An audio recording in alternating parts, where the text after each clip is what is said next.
शुक्लांबरधरं विष्णुं शशिवर्णं चतुर्भुजं प्रसन्नवदनं ध्यायेत् सर्वविघ्नोपशान्तये। ॐ श्री गुरुभ्यो नमः। ॐ श्री गुरुभ्यो नमः। ॐ श्री गुरुभ्यो नमः। ॐ सरस्वत्यै नमः। Hari Om. So today we will talk about the Samskrita Akshara Mala, more specifically primarily around the swaras, how they are linked to the tripod of life, Atma, Sharira, Manas, how they are linked to the Grahas, how they are linked to the Rasi, what is the gunas associated to the Varnamala, what is a mantra Purusha and how to use that, and we will wrap it up with Panchanga, Bijas and Chakras. Now, when we talk about the Akshara Mala, we look at three different things. One is the Swaras plus Anuswara plus Visarga, which is nothing but the vowels. A, I, U, E, I, O, Au, Aha, Ru, Ru, Ri, Ri. Right? Then we have the consonants or Vyanjanani, which comprises of the Ka Varga, the Cha Varga, the Kha Varga, the Ta Varga, and the Pa Varga. Then we have the semi-vowels, Yara, Lava. Then the sibilants, Sha, Sha, Sa, and aspirates Ha and Sha. Now, if you look at it, under the vowels we have 16, under the consonants we have 25, and under the semi-vowels we have 9. We all know the Pythagoras theorem. For a right angle triangle, the hypothesis C square equal to A square plus B square. The sum of the square of the hypothesis is equal to the square of the sum of the other two sides. So this is nothing but 25 is nothing but 5 square equal to 4 square plus 3 square. So 4 square is your akshara, is the swaras, and 3 square is your semi-vowels. That is just food for thought. Right? Okay. Now, when we talk about tripod of life, what do we talk about it?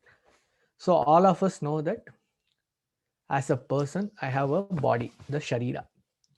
And we sometimes know that there is the manas or the mind, and we hear about the atma or soul. This is how Ayurveda teaches us to look at it. This is how yoga looks at it. This is how Jyotisha looks at it. And these are closely linked to the Samskrita Varnamala also. So how do we look at that? So what happens? So I have my Atma, Sharira, Manas. Atma is always there. It is Nityam. So that is represented by Surya, who is always there. Now, Manas is represented by Chandran, the refractive element of sun. And Sharira is represented by the Lagna, because Lagna is the one which changes very fast and it keeps moving around. And how are these linked to the Swaras? So Swara is linked to Atma, the semi-vowels and the aspirants are linked to the Manas, and Sharira is linked to the consonants. So how do I use this? Now, what we are trying to do is, using sun, moon and the other 5 grahas, we can understand how the Atma, the Manas and the Sharira operates. If there is a particular problem in the way the person calls out a particular sound, for example, I am not able to differentiate between th and k, then if I'm not able to say k, but I'm always saying th, right? So what is that k? That is the cerebral k. So that is ruled by a particular graha. So there is a problem in the person with respect to that particular graha. So it may be under malefic influence, it may be nicha, it may be less in digbala, and so on. Right? So all that we can try to figure out. Now coming back to the tripod of life, right? In Jyotisha, so Maharishi Parasara calls out something called as the Sudarshana Chakra. So what is the Sudarshana Chakra? So, so if you look at it, we have three circles here. So the innermost circle is coming based from Lagna. So Lagna is there. So for some time earlier in today, right? So we had Lagna in Mithuna Lagna, and the grahas are put in the other rasis as per that. Then the next circle is based on the moon. So where Lagna is, we rotate moon also to be there. So in the Sudarshana Chakra, the ascendant, moon and sun will be in the same line or in the same arc. And from there, what we do is we go ahead and read the chart. And in the outer circle, we have sun. So the graha positions don't change. It is just that they get rotated. So in the innermost circle also, Dhanus had moon and Ketu was in Scorpio. Here also we have Dhanus having moon and Ketu is in Scorpio. Here also we have Dhanus having moon and Ketu having Scorpio. Now, how do we read this? Right? So this is where Parashara Maharishi gives us multiple ways of understanding how to read this. So first one. So from the first one, sun takes 1 year to go around the entire zodiac or the Bachakra. So which means the results which we are experiencing due to sun will last long and change slowly. Moon goes around the zodiac or Bachakra in 27 days. So the results experienced in the mind last for a shorter time and change fast. Lagna goes around the entire zodiac within 24 hours. Every Rasi can come as a Lagna for 90 minutes to 2.5 hours. Right? Averagely, we take it as 2 hours per Rasi. So the results experienced due to the Lagna or body changes even faster. So that is the first dimension which we have to understand. The second dimension. Now, when a person is born, the chakra is the natal horoscope is fixed. What changes as the person ages when you're at 5 years, 10 years, 20 years, 30 years, 50 years, 70 years, and so on? The dasa, antradasa, and pratyantara dasa, they keep changing. So here we see the dasa results from Surya, Mahadasa results from Surya, the antradasa results from Chandra, and the Pratyantra dasa results from Lagna. Now, for example, if in this chart we were running Moon Mahadasa. So now look at from Sun, Moon is in the 8th house. So we will be talking about something secret, something occult, something which is transformative. Right? Now, if in the Chandra dasa, you have Saturn Antradasa. So now look at from Moon, Saturn is in the 2nd house. 2nd house is Vakasthana. Saturn is tradition, Paramparya. So we are learning something from a Paramparya Vishaya via this thing. And if, for example, Rahu is running, Rahu is in the 12th to Lagna. So Rahu by nature means internet, foreign, 12th house means abroad. So we are spread all over the world listening into this lecture via a medium of internet. Okay. Now, the third dimension which we can do is, now every natal chart has some yogas. So there is something called as Gajakesari Yoga, which is a Chandra Yoga. Sunapa, Anapa, Kalpadruma, Kemadruma. There are so many yogas which we have. Then there are Surya related yogas, Veshi, Vashis, and so on. And then there are yogas which do not involve the luminaries but with other grahas like Panchamaha Yoga and so on. So what we do is, if there is a Surya Yoga in the chart, we make sure that we look at it from the Surya Chakra, right? So here you see Surya and Rahu are together. Shukra, Mars and Mercury are in the 2nd house, they are together. So is there a yoga here? we have to evaluate that, right? But more specifically, the Surya Rahu will be evaluated from Surya. Then from Chandra, is there any yoga? Rahu Sun is in the, from Dhanur, you are there in the 8th house, which is in Rishabha, or if you are looking at 7th house, you have Mercury, Mars and Venus. Similarly, from Lagna, you look for Panchamaha Yoga and so on. The next fourth aspect which we can look at is we said Atma is represented by Surya. So we look at Surya for spiritual gati. Now moon represents mind, emotions. So if to get mental clarity, we utilize moon, and from there we try to find out what mantras a person has to chant. Then Lagna is body. So from a Lagna, we can figure out if the aksharas are not properly pronounced by a person, this particular part in the body is under stress. We will look into that slowly. Now, for example, okay, we'll come to the example shortly. Okay, I have to do a little bit more. Okay, yeah. So now here we are looking at the consonants and how they are associated to the grahas. The Ka Varga is represented by Mars, the Cha Varga by Chukra, Tha Varga by Mercury, Tha Varga by Jupiter, and Pa Varga by Saturn. If now we find somebody, we are talking to them, and we find that they are not able to pronounce P or P properly. So then we can see that Saturn in their chart is having some malefic drishti, or Saturn may be Nicha, or Saturn is under stress. From a body perspective, we will find out that P is refers to the lungs and respiratory system. So the person may have some breathing difficulties and so on. Now, if there is a person who comes to you and he's saying, can I do this? Can I do that? Can. Ka.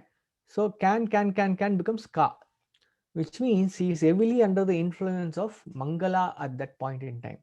So in the Prasanna chart, look at how Mangala looks like. Is it in a good position?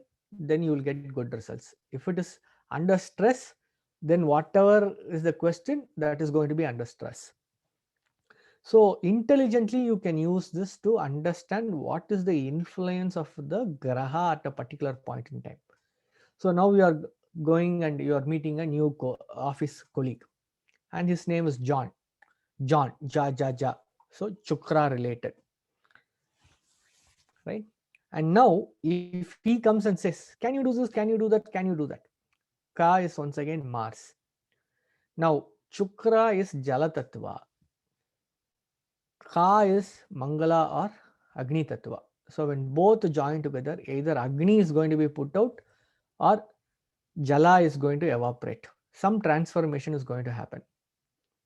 So either the question or the ask by John to you is going to be transformative, or it will be a non-starter. Now let us look into the next part. The next part is how the swaras are associated to the Rasi Chakra. So we saw that there are 16 swaras: a, e, u, e, r, e, l, l, a, I, o, au, ah. Now in this, the 4 r, l, are kept apart because they are the Sanakadi Munis who did not take part in the creative process. They wanted to stay forever young and in Japa of Narayana. So the remaining 12 aksharas are represented in the various rasis like this: a, e, u, e, I, o, au, ah. Now, how do we use this? Swara is Atma, Rasi Chakra is your manifestation, right? We can use this in multiple ways. Now, before we go further, there is a book called Varna Siksha, which talks about the gunas, the gender of the aksharas, the devatas associated with the aksharas, and so on. It is one of the many Shiksha Granthas which are available. Now, the Rasi Mandala, Mesha, Rishabha, and so on, right? They are now divided into masculine and feminine signs. All odd signs are masculine signs, that is Mesha, Mithuna, Simha, Tula, Dhanus, and Kumbha are masculine signs. All even signs are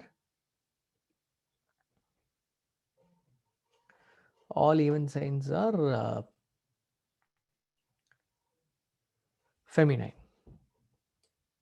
right? So, what are those? Rishabha, Karka, Kanya, Vrichika, Magara, and Meena. So, if you look at it, look at the sets of two alphabets. One is masculine, one is feminine. One is masculine, feminine. A, O, So, this is a nice way of understanding how the Rasi Chakra and the Aksharas are related. Right? Now, how do I use this? We said Lagna is representing Deha, Swara is represented by Atma or Surya. So, now look at the Nama Akshara of a person. The Nama of a person is a mantra which should help remind the person to be in alignment with his marga.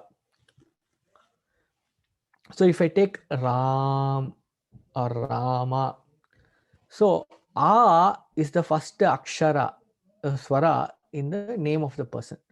So that person's moon or Rishabha is under focus. If I take somebody else like Usha, so Wu or Simha comes under focus, right? Okay. Now, Markandeya Maharishi was able to stay forever young due to the blessings of Shiva.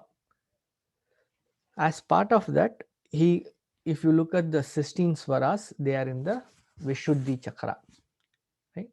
So if we start chanting Namah Shivaya, Namah Shivaya, Im Namah Shivaya, Im Namah Shivaya, Namah Shivaya, Namah Shivaya, Rim Namah Shivaya, Reem Namah Shivaya, Larim Namah Shivaya, Reem Namah Shivaya, Aim Namah Shivaya, Aim Namah Shivaya, Om Namah Shivaya, Om Namah Shivaya, Namah Shivaya, Namah Shivaya.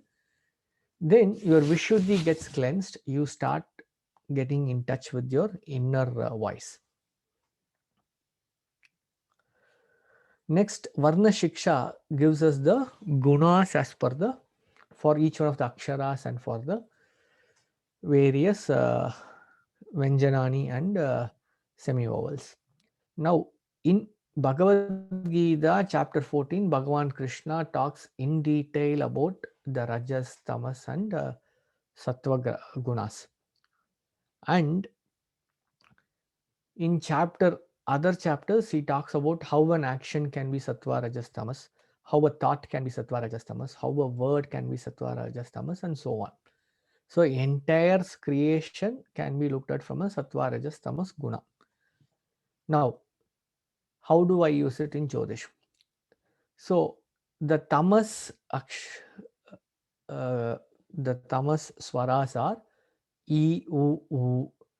The Sattva are A, E, O, Au. And the remaining are all Rajas.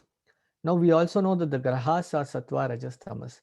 The Sattva Grahas are Jupiter, Guru, Surya and Chandra. Rajas are Buddhan and Shukran. And Tamas are Mangala, Shani, Rahu, Ketu. Now, based on the point raised by the person or the name of the person, now let's take, for example, the name of the person. If somebody called Usha comes to you, so Wu is the name of the person. So look at the Tamas Graha in the person's chart to see how they are influencing the person a lot. Or look at the Tamas Graha in the Prashna chart to see what is the influence they are having on the native's current status. So instead of looking at all 9 grahas, you look at these grahas. Now, you can use the same thing for the prashna also. Can I buy a house? House. How? Who? Oh. So look at whether how the rajas grahas are placed. And then, look at how the sattva grahas are placed and then respond. Then we come to nyasa, or the bodily placement of the aksharas. This by itself is a mantra. So we start off by threefold. So we have the face, which will be swaras. Then your body will be your akshara, will be the Vyanjanani. And then the semi-vowels are the internal tissues and other organs. David Frawley in his book gives a slightly different way of this. You can choose whatever version resonates with you. So how do we look at it? So you have the head, im, om, rim, rim, then aim, then you have your tongue, aim, om, aha, right? Similarly, you have it for your limbs. So the right hand side, right limb, come, and then you have the navel, which is gum. Then you have the palm, which is gum, gum, and then you have the fingers, which are the ng. And similarly, you can use it for all the other body parts. Now, the semi-vowels, yam, ram, lam, vam, sham, sam, ham, lam, sham, are used accordingly to this one.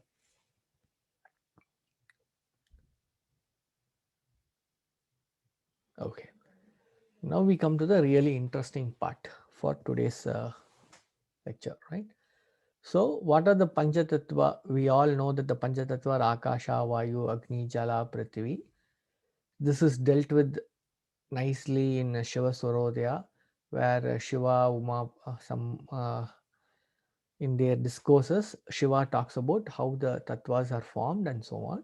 So each one of the akshara has a bija mantra associated with it. Ham, yam, ram, vam, lam. And then we have the Panchanga elements which are associated to the various tattvas. Akasha is related to yoga, Vayu is related to nakshatra, Agni is related to Vara, Jala is related to Tidi, Prithvi is related to Karana.